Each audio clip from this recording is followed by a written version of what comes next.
Thoth, the scribe of the gods and guardian of eternal secrets.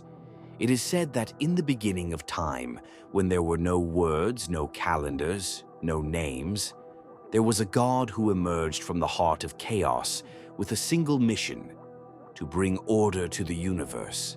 That god was Thoth. Thoth was the invisible architect of balance. While other gods fought or ruled, he wrote, he observed, measured, recorded.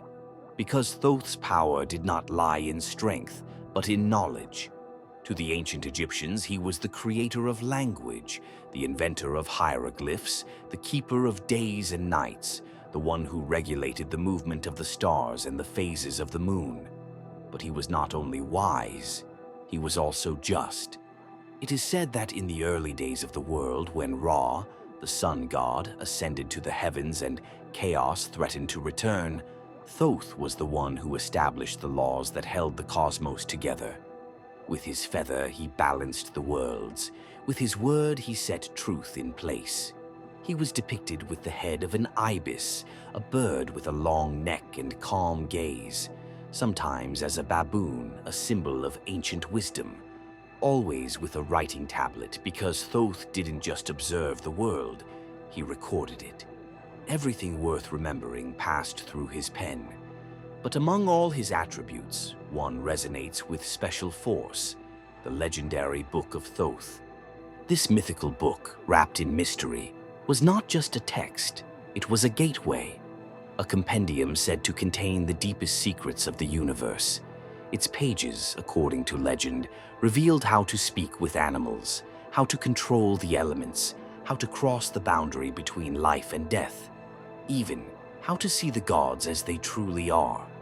It was said that anyone who read the Book of Thoth would gain infinite wisdom, but at a terrible price, because not all knowledge is meant to be known.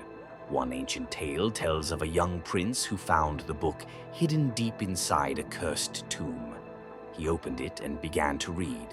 Soon he understood the language of birds, had visions of the future, dreamed of worlds no human had ever seen. But with each page, something was taken from him. First his sleep, then his peace, then those he loved. And in the end, only the book remained, and silence. Thoth was also the great scribe of the final judgment. In the weighing of the soul ceremony, while Anubis placed the heart of the deceased on the scale and Maat laid down her feather of truth, it was Thoth who recorded the result. He did not judge. He did not interfere. He simply wrote, because for the Egyptians, what was written became eternal. What Thoth wrote became law. His figure transcends ancient Egypt. In Greek mythology, he became known as Hermes Trismegistus, a fusion of Hermes and Thoth, considered the father of alchemy, astrology, and sacred magic. In Jewish mystical tradition, he is associated with Metatron, the divine scribe of the Tree of Life. In all of these forms, Thoth is the bridge between worlds, a guide, a witness, a guardian of what must not be forgotten. And that's the most fascinating thing. Thoth is not a warrior god nor a savior. He does not destroy or create life, but without him, history would not exist. Without him, the universe would have no structure.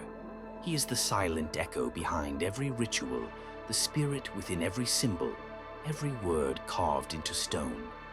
Today, in a world overflowing with information but starving for meaning, his image gains new strength. What are we writing with our words? What are we leaving behind in this world? Do we understand the power that lies in voice, in language, in symbol? Thoth reminds us that true power is not in shouting, but in understanding. That every word we write leaves a mark. That balance is not an accident, but an art that must be cultivated every day. Perhaps the Book of Thoth was never buried in a tomb. Perhaps it is waiting to be written by us, with every act, every thought, every word. Because in the end, we are all scribes of our own story.